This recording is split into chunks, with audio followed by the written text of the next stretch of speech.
Welcome to SWGN. I'm Doc. And I'm Ben.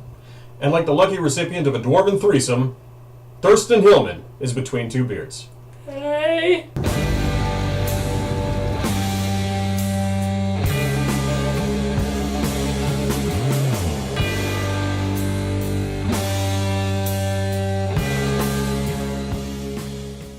Thurston Hillman is well known. You're well known, right? Well, that's not going too well there, Sonny Jim. A well-known freelancer who does work for Paizo and N-World. N-World? E-N-World. N-World. N-World? E-N. I was thinking Ian-World was a really E-N-World? bad name for a site that was created by a guy Ian-World. named Eric. What was your first published material? Oh, good lord.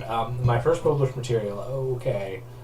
My first published material was actually a contest that E-N-World hosted for a mini adventure for an adventure path they were working on at the time called War of the Burning Sky, which two of you may be familiar with because you were in my campaign of it.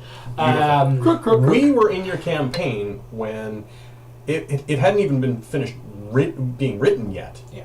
And they were still kind of accepting a lot of submissions from you, if I remember correctly at the time. Well, I did. I submitted for an open call that they had, and it was like a one-off adventure, and I submitted, and I got it, and I'm in their big hardcover book, and that was kind of exciting. And I sort of built up my esteem. Thank you, World. And then there was an open call that was done by Paizo Publishing, and that's where I sort of followed up. But my first thing was actually this little bit for World. The open call you're talking about at Paizo, was that the RPG Superstar you did? No, Lord, that's too much fighting and like knives and poking and criticism to hurt me and my fine figure and everything. No, I went the easy route. Went with the Pathfinder Society.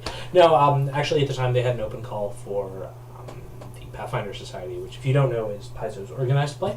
So their worldwide organized campaign. You can show up to most stores in North America and get in a game. And the neat thing about it is you can pretty much bring any character. And this is really interesting because at the time I had no idea what an organized play campaign was. I just kind of wanted to write something, and I saw this open call, and I'm like, oh, let's give her a shot. And I submitted something and never heard back, and I was all sad. And, I became depressed, and that's when I gained 500 pounds. I actually didn't hear back on that one, and they did another one, so I figured, I'll throw my hat in the ring again, and I submitted an idea. This time I actually heard back from the organizer at the time, a fellow by the name of Josh Frost. Well, the feedback I got kind of went along this lines. Psh, psh, psh, turn. Psh, psh, psh. But you got writing chops, so fix this. I'm like, oh, okay. I went ahead and I rewrote a lot of what I'd submitted. I sent it back to him and never heard anything for about 3-4 months, and I thought, whatever. And wouldn't you know it, I was in Dubai for my old job in an apartment, and I get an email at some strange hour of the day there, my day time zones, and they were like, hey, we'd like you to write this thing, because it sounds pretty cool. Awesome. And I was like, ooh, sweet. And that was kind of my first published gig. For anybody who wants to write or, really do anything professionally. Yep.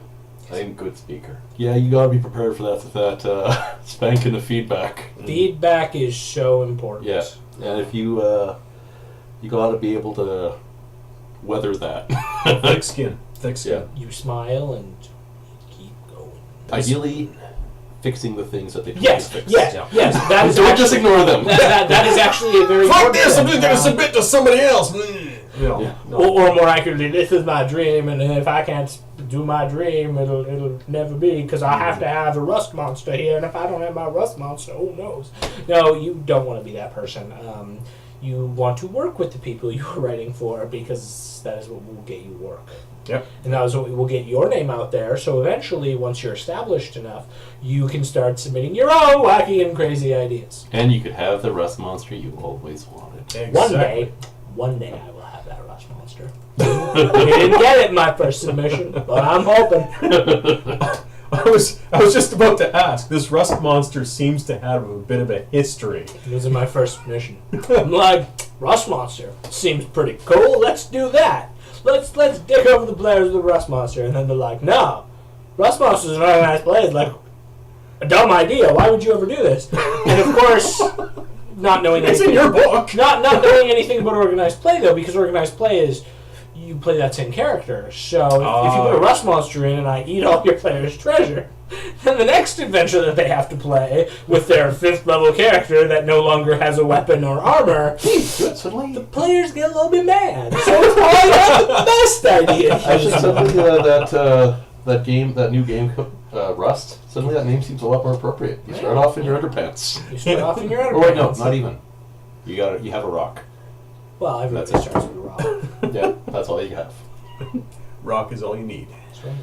Yeah, doesn't win me any rock, paper, scissors games, though. Everybody knows I use rock. Reliable. But no, that was kind of my start, I guess, for writing. What's the most magnificent beard you ever wrote? Beard I ever wrote? Yes, the most magnificent beard you ever designed for an adventure. Lord. In my first Pathfinder Society thing, I tried to write a magnificent beard, and I believe in my original submission I had like full sentence describing the opulence of this beard, and it was cut. It was very sad because it was a magnificent beard. Nothing is more unfortunate than a cut beard. Well, and especially because the person who the beard was based off recently had their beard cut, like within the past several months. Oh, good. That's right, Jim from JimCon up here in Winnipeg, local convention. Wait a second, you wrote Jim's beard into your adventure? I actually wrote Jim into an adventure. Different name, but oh my god! Wait, Sweet. I remember telling this. Yes, I wrote him into an adventure. Yes, because he was playing a character, and you draw inspiration from things you do. That's how it works as a writer. Right, what you know. know. What are you? What? There's Jim Con's face. Right Oh, there's Jim Con's face. Yes. Oh, Jim. He had it perfect. Don't try. Don't. What was your largest published product? Oh, okay. This is a dicey one. Are we talking word count, or are we talking like audience-wise? Okay, first of all, we'll go for word count.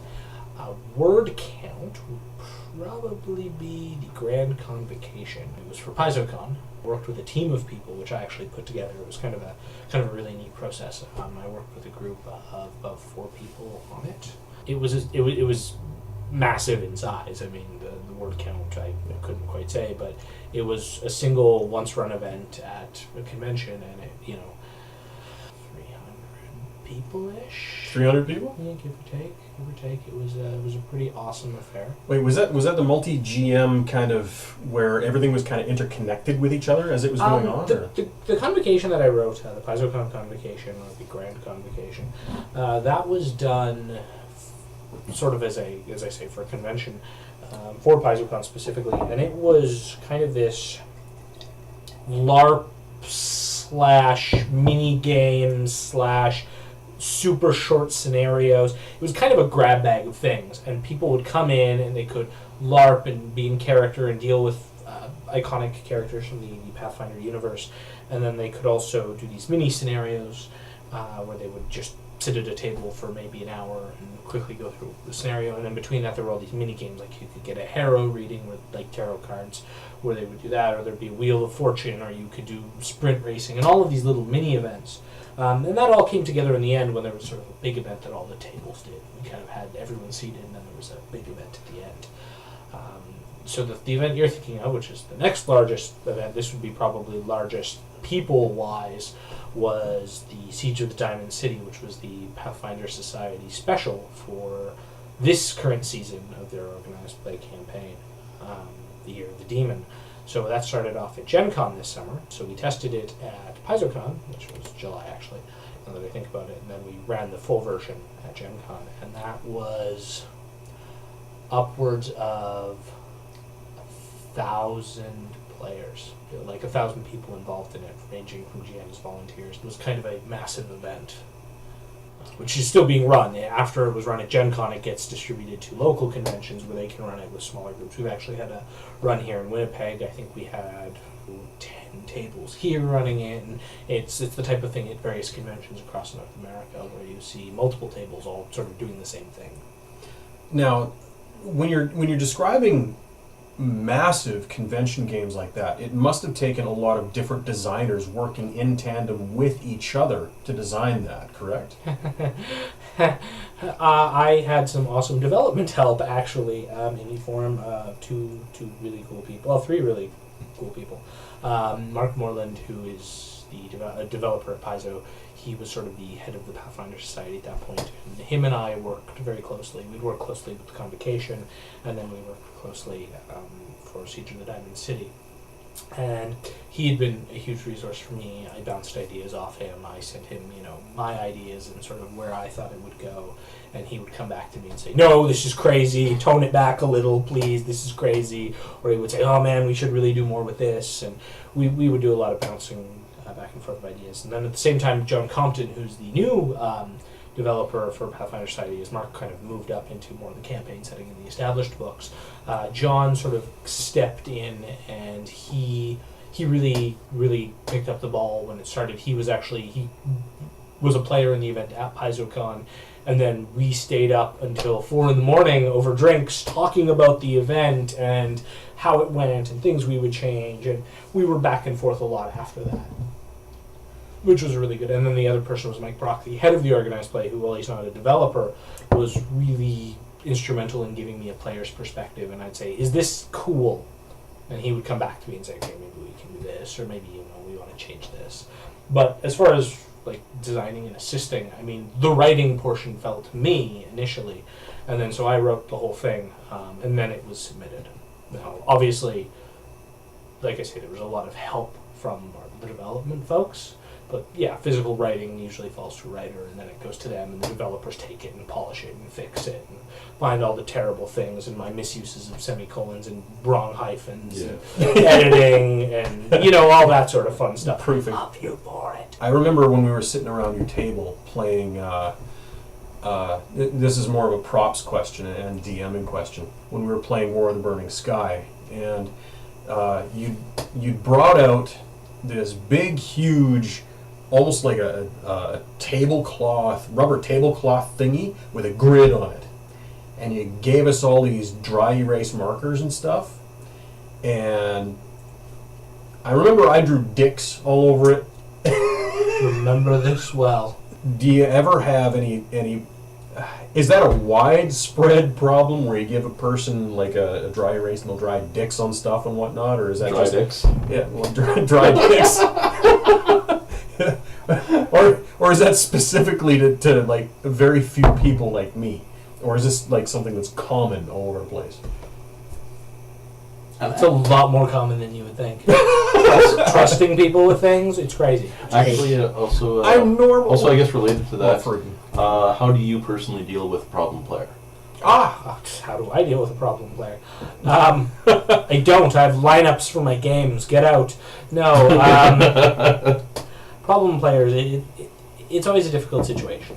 And I've been in cases where I've created campaigns, and it's always hard to tell, especially when you're starting a new game, how the problem player is being a problem. Is it a player thing? Is it a character thing? Is it just a temporary situation? There's all of these factors that go into it, and I find the best thing is just talking to people, and usually people are pretty legitimate about dealing with those situations. If you tell them, hey, there is a problem, then it kind of peters out. It peters out, or at least you bring the issue to the table, and if it has to be addressed and someone has to go, well, someone has to go, and then it's not something festering because you want your games to be fun.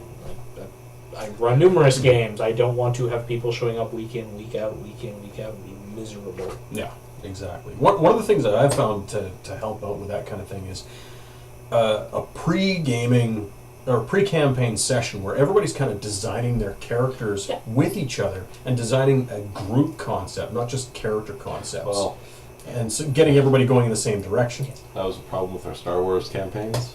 Two of our regular players were frankly assholes. So there'd always be the Jedi who, for some reason, has Force lightning, and for I see nothing wrong with that. yeah, well, Unlimited good. yeah, and Unlimited good. well, for this one particular session, I didn't show up for the first session because I couldn't get there, so I missed the first session. I show up to the next one, to find that the one Jedi went and crippled the other Jedi to the point where the other Jedi had like the droid equivalent of an IV bag following him around, and he had like one arm, like the dude like in Venture Brothers. Yeah. That was that one was the first time I actually really role played. Because I showed up late, I was a level behind, and I didn't have that establishing character moment with everybody else. So the DM took me aside. He's like, okay, the story to get you on this planet is that you two are a Jedi. You came in ahead of the group to basically as a scout. The other two guys showed up to, they're basically here to pick up this holocron. Basically, it has Sith teachings on it. They were sent to take this back to the Jedi Council. The one guy, the crippled guy, yeah, he wants to just, take it back to the Council like good soldier. Please tell me the guy who crippled him was like, we can learn Force Lightning from this. Totally Yes. legit. Yeah, like basically that was like what he had from the get-go. Now for me, while I was already on planet, I found the holocron. And you'd been corrupted by it. Exactly. Okay, I already don't like this game because you've got like 12 Jedi in it, and it's like there should be like one max in a party. One Jedi. You hear me, Star Wars community? One. Everybody gets one. Just like Spider-Man. Basically upped all my stats by like 5 or 10. Like it was insane. So I was on par with the other players, maybe a little better, despite being a level down. So while we were fighting everything, the evil guy, he's noting that I'm doing a lot better than I should be doing. And so he confronts me on it. And because I never role played before, basically when I used to play a game, I am bad enough in Star Wars. There was no role play. I'm bad at having Star Wars. So this guy, like, he knows me, so he's like, Ben doesn't tell a lie. So when I told him, no, I do not have this thing, he believed me. And Descended from there. and then later on, it's like, okay, it's fucking obvious. I have this device. So both him in character and himself actually got actually mad at me. And it's like, how could you lie to me? It was like that big, big. It's like, so we're like face to face. So you had more emotion than episode 1, 2, or 3. How could you lie to me? If you had this kind of power, wouldn't you? God, Force Lightning. And because I have to move the grocery cart. And well, because I was a level below, though, I didn't have as many force points, so I got decapitated. You just needed to mitigate that with dark side points. What was that, Cav? What was your favorite thing about that? Oh, switch to the vibro blade. Yeah. We also had a Jedi campaign.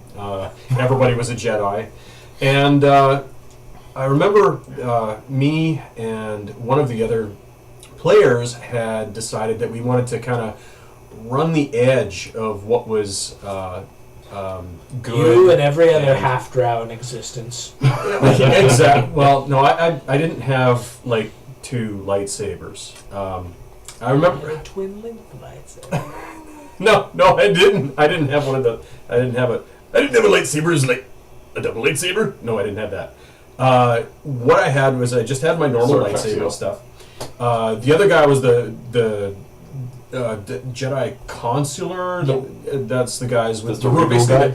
Yeah, the magic users basically of the Star Wars world. I was more like the paladin of the Star Wars world. But we wanted to stay on the light side, but be the kind of characters that got stuff done. We wanted to. The Senate will help.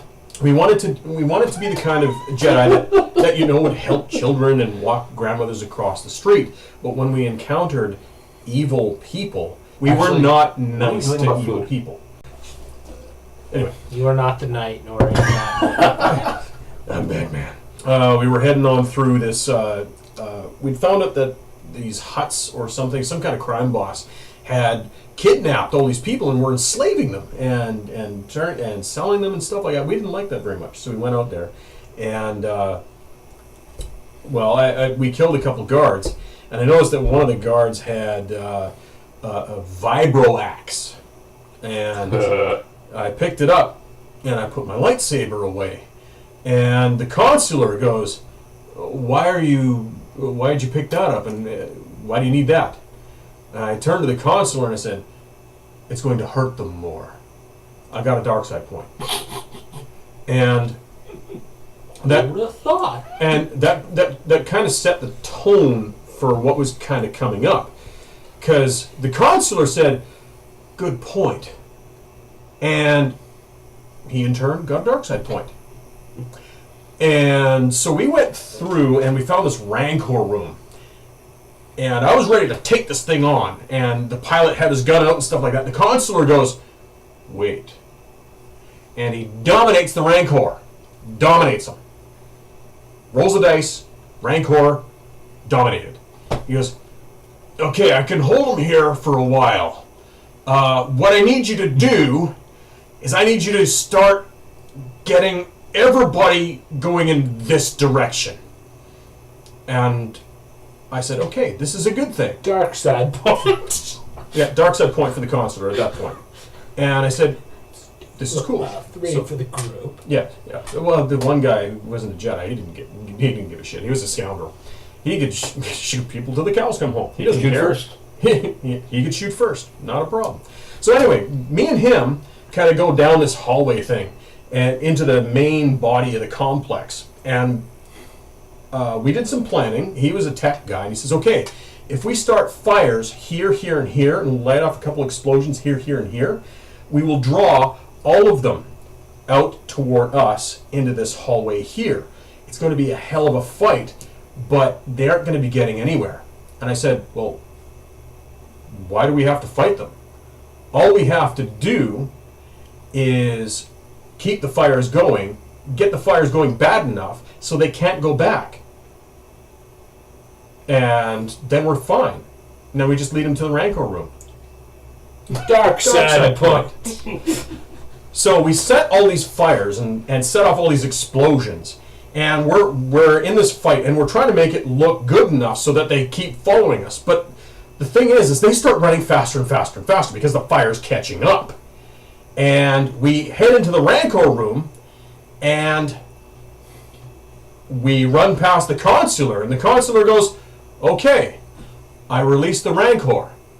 And then he pulls back through the door with us. We close the door, and I weld it shut with my lightsaber. That's part of episode 1. Really the only good part of episode 1. Exactly.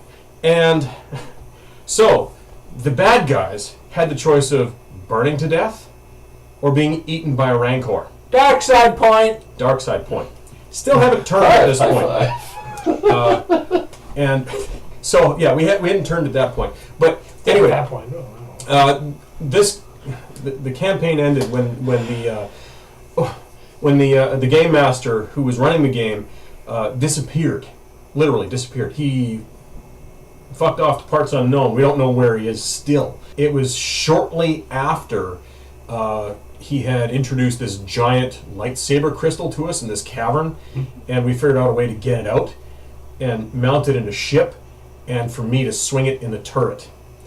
And if any of you have seen Babylon 5, we were performing what is called the skin dancing maneuver that the Minbari warrior caste did in war, where they fly right along the skin of a capital ship, except we had a lightsaber to draw along the skin of the ship, and so we were lightsabering capital ships to death. Yeah, it was a few, and yeah, so More than a few innocent people went.